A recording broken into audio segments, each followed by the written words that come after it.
నేను ఇప్పుడేకో 10 సార్లు చెప్పినా మళ్ళీ చెప్తున్నా, అదో లొట్ట పీస్ కేసు మళ్ళీ చెప్తున్నా.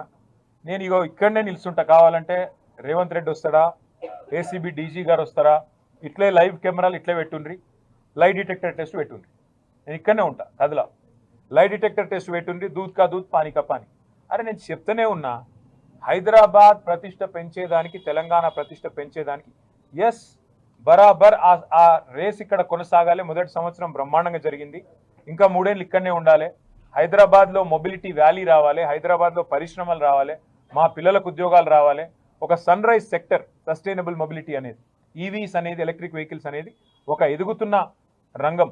ఆ రంగంలో ప్రోత్సాహకాలు ఇచ్చి పరిశ్రమ ఇక్కడ వేళ్ళునుకోవాలంటే ఈ రేస్ను ఒక ఆకర్షణగా పెట్టి దాని చుట్టూ పరిశ్రమను విస్తరించేలాగా చేయాలనేది ఒక ఆలోచనతో మేము ప్రయత్నం చేసినాము.